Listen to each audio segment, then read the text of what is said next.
Gracias, diputado Solís Acero. Pasaremos ahora con la participación del doctor Martín Cuthberto Vera Martínez y con él mismo iniciaríamos la siguiente ronda del análisis del libro Elementos de Justicia Electoral en México del maestro Rodrigo Moreno. El doctor Vera Martínez es doctor en Gobierno y Administración Pública por el Instituto Universitario de Investigación José Ortega y Gasset de la Universidad Complutense de Madrid, España, titulado el 15 de septiembre del 2009. Dentro de su trayectoria profesional destacan su colaboración en el Senado de la República en la 54 legislatura, en la Cámara de Diputados en las legislaturas 53, 54, 55, 56, 57, 58, 59, 60 y 51, respectivamente. Ha participado en diversas actividades académicas, siendo profesor de la Facultad de Ciencias Políticas y Sociales de la UNAM, del Instituto Tecnológico y de Estudios Superiores de Monterrey, Campus Estado de México, del Instituto Internacional del Derecho y del Estado, Campus Distrito Federal, Zacatecas, Guadalajara y Morelia, del Instituto Gestalt Humanista y de la Universidad Autónoma de la Ciudad de México en licenciatura, en maestría y doctorado. Es miembro de la Red Mexicana por el Servicio Profesional de Carrera, asesor de la revista Buen Gobierno, miembro del Instituto Nacional de Administración Pública, miembro de Defensa Ciudadana APN, miembro de la Asociación de Estudiantes e Investigadores Mexicanos en España. Tiene el uso de la palabra. Qué amable, muchas gracias, diputado Orantes. Pues es una mesa fantástica, estoy complacido de estar aquí. Se siente un poco raro ser invitado en la propia casa, ¿verdad? Afortunadamente estamos en el comedor de los diputados y eso hace una pequeña diferencia para su servidor. Hay poco que agregar, de hecho el doctor Barragán amenazó con capturar todas las ideas que vamos a exponer en esta mesa, dejó pocas y las pocas que dejó ya las expusieron los otros distinguidos participantes. Quisiera aportar solamente algunas breves reflexiones. Primero, quiero reconocer que el trabajo del magistrado Covarrubias es una investigación muy profunda, muy amplia, en el medio parlamentario para que nos dedicamos a hacer la tarea de investigación y diseño de los proyectos parlamentarios, diríamos coloquialmente que nos hizo la chamba, ¿verdad? Dice Wayne Parsons, un distinguido profesor de metodología de las ciencias sociales, que lo que hacemos en las ciencias sociales son argumentos. Vendemos argumentos, es nuestro producto final, a diferencia de las ciencias exactas, que venden la observación de cosas muy concretas, muy materiales. Pero, ¿qué le da la validez a la ciencia social en su argumentación para que sea científicamente válida? Pues son tres elementos, que son la información, los datos y las evidencias. Y este libro del maestro Covarrubias nos da muchos datos y muchas evidencias, así que yo me lo llevo para dárselos a nuestros alumnos y que les sirva de material obligado de consulta para las clases que tienen frecuentemente. Deja mucho a la imaginación. Me recuerda a mí a Alfonso XI, el sabio, que decía que en cada artículo de la Constitución cabía la historia entera, y yo creo que al repasarlo en este trabajo singular podemos hacer lo mismo, estar haciendo un recorrido histórico con todas sus facetas y sus ángulos. Compendia 918 reformas constitucionales, la mitad artículos de la Constitución, la mitad transitorios. Estamos hablando de un promedio de 2.5 reformas por año en 2 siglos, que dicen mucho de este intenso trabajo, fiebre de reforma constitucional que hace el sistema legislativo parlamentario de México, y evidencia varias cosas. A mí me lleva a evidenciar una muy importante, a pesar de que veamos cierta asincronía y alguna vez hasta contradicciones en los textos de los artículos de la Constitución. Él mismo plantea la necesidad de que algún día se haga un esfuerzo de, como lo llama Giovanni Sartori, de reingeniería constitucional para tener una constitución afinada que subsane algunos esquemas que trae, que han sido ya diferenciados en el paso del tiempo. Dicen algunos analistas, y yo coincido con ellos, que entre la gama de problemas que tenemos en América Latina, pues hay muchos, los hay desde los económicos, sociales, seguridad pública, culturales, etcétera. Pero hay uno que a mí me parece fundamental, que es el que se refiere a que hay un déficit del Estado de Derecho.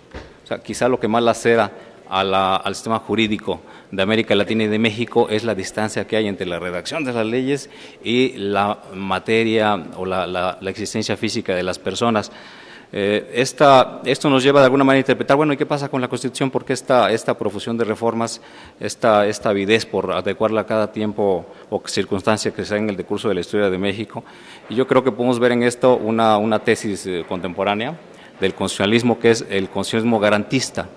Si vamos desde la Constitución de Cádiz hasta la Constitución vigente, vemos cómo el Poder Legislativo se ha empeñado en introducir en la Constitución ciertos aspectos de la legislación que deberían estar, desde el punto de vista ortodoxo, en las leyes secundarias y en los reglamentos, pero están en la Constitución. Digo yo, no hay mayor ejemplo que el artículo 41 de la Constitución para ver cómo muchas cosas que debieran estar quizá en la legislación secundaria están en el texto constitucional.